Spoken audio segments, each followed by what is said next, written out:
Hey everybody, I have a little confession to make. I've been OTR lately, as in off the road.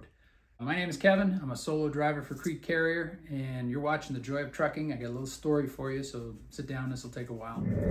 A little while back, I noticed a little shadow kind of in the corner of my vision in the right eye, and then in the dark, there'd be like these little flashes of light. And it brought to mind a story that we heard from a cousin a long time ago, about how she was sitting in a movie theater and she saw these flashes and she went to the hospital, and it turned out it was a torn retina and she had to get it fixed right away. I was on the road at the time and I was headed into Denver, so the next day I dropped off the load in Denver and then I went to a hospital. They had to find an ophthalmologist, and since it was a Saturday they couldn't find one. They sent me to another hospital, so this took most of the day to finally find out that it was not the retina, it was a detached vitreous, which was the stuff inside your eye, like up against the retina. What they told me about that was I didn't need to get surgery or get it fixed or anything like that, but I had to monitor this situation and keep getting regular checkups with an ophthalmologist, because it could lead to a detached retina. That vitreous could pull the retina right off the back of your eyeball. So on home time, a few months later, I had that regular follow-up appointment, and sure enough, the retina had become detached and it needed to be fixed right away or I'd lose the vision in that eye. So there are a few causes for a retinal detachment, like old age, just as you get older, things get loose and start falling off. Sometimes it could be a head injury, something hit you in the head. Could be you got diabetes and things are starting to get affected at the back of your eye. My dad had macular degeneration as a result of his diabetes. So I can't think of a single thing that would have caused this, so maybe it's just because I'm an old fart now and I bounce around a lot. So what was needed was something called a vitrectomy. And what they do is they punch holes in the whites of your eye and go in with these tiny, tiny little instruments. They suck out the vitreous fluid from inside your eyeball, replace it with a gas, and then they can work to reattach the retina with laser beams or some arc welding, I don't know what, but they stick the retina back on. So they put that gas in your eye, and then it takes quite a while for it to be replaced by your natural fluid. So in that time, I knew I had to give up my truck. We took all our gear out of the truck, handed in the keys, and the truck was reassigned to somebody else. And that was a pretty sad day. I'd put 180,000 miles in that truck. I got it when it was brand new, so we said goodbye to Ramblin' Rose. Goodbye, Rosie.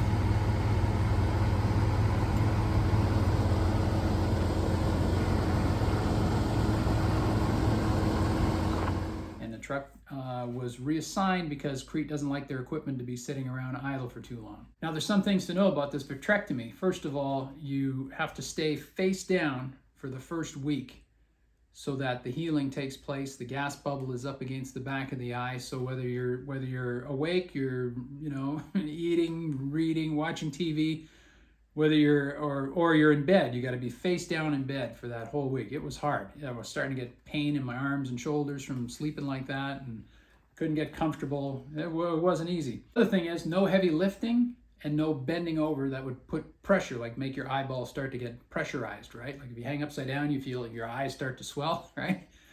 And another thing about the pressure, you can't go through altitude changes, whether you're flying or driving up a mountain. It will also cause the pressure in your eye to increase. So you got to keep that stable for it to heal properly. Now, if you have a small cataract in your eye somewhere, usually it takes a long time for it to grow, and then you get cataract surgery. But when they mess around inside your eye like this, that cataract starts to grow really fast. So I needed cataract surgery after a while. But if they were to mess around with the cataract, they might cause the retina to detach again, and I'd be right back to square one. So there had to be a reasonable amount of healing time there. The cataract developed, and then I had that surgery. And what they do there is poke a tiny little hole at the lens of your eye at the front, and they disintegrate the lens of your eye and suck it out the hole, and then they slip in a new lens, like a synthetic lens, and they kind of unroll it in there so it opens up to the right shape. And then that's going to last a long time. You don't have to worry about that happening again for decades. And it will, because it's a new lens, it can correct your vision too. Well, this is the day after cataract surgery, so we want to see that everything's healing properly and still in place. And we want to see if my vision has shown any improvement at all.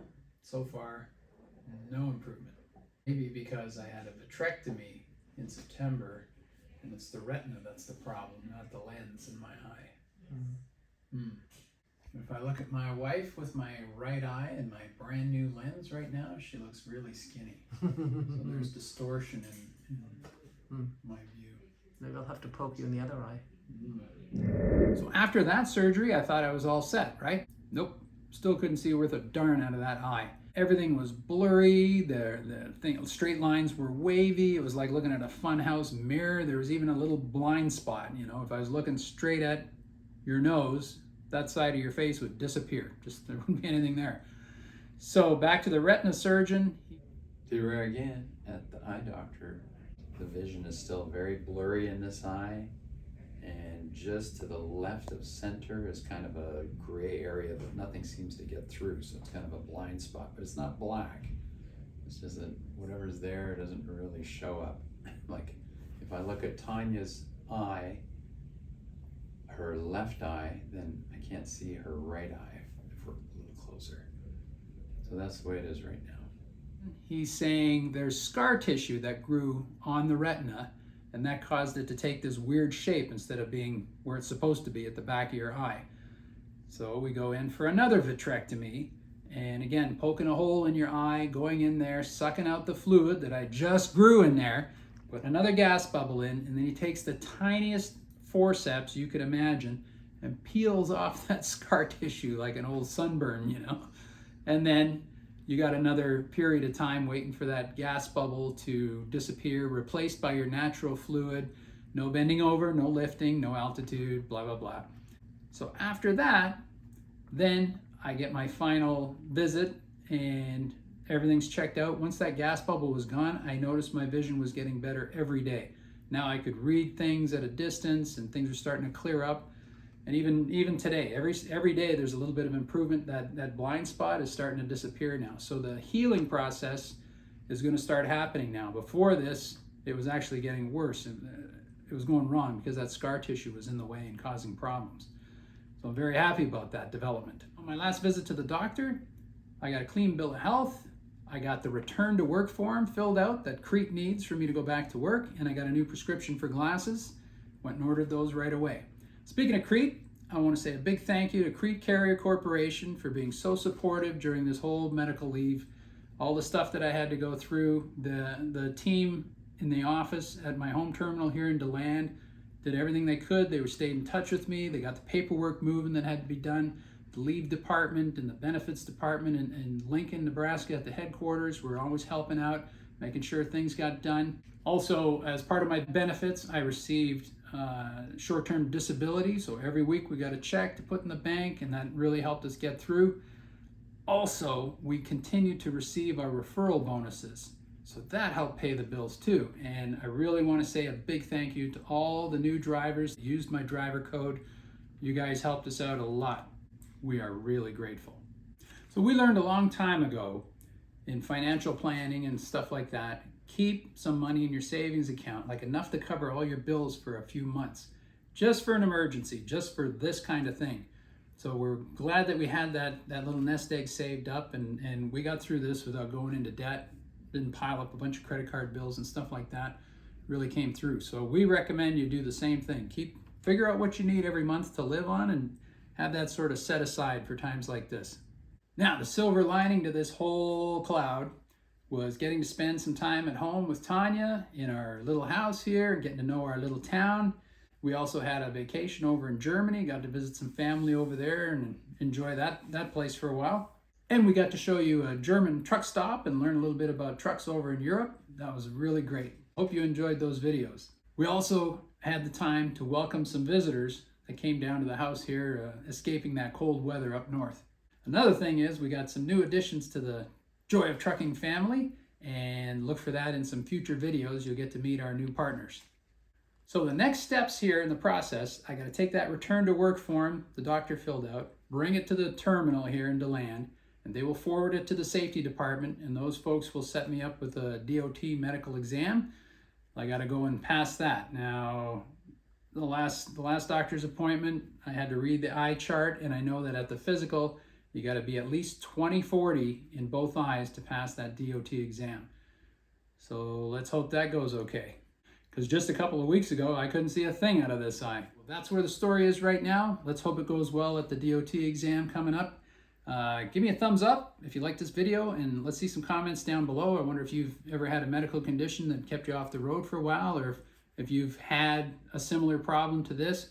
And remember, if you see that little shadow in the corner of your eye, or the bright lights that kind of flash really fast in the dark, go get it checked out right away, because you could be blind in just a couple of days in that eye. Hit the subscribe button, ring the notification bell, and I hope I see you down the road.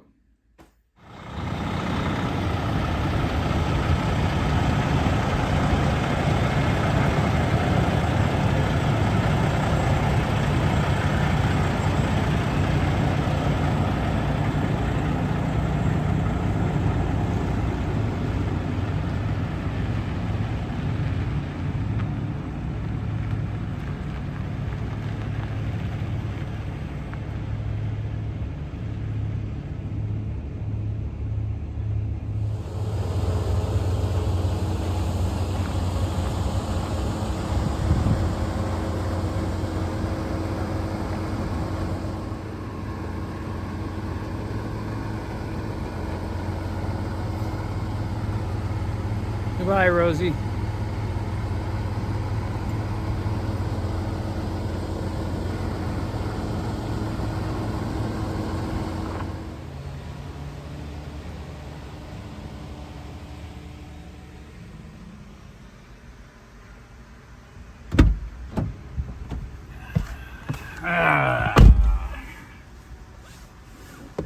Bye-bye, Rambling Rose. Rose.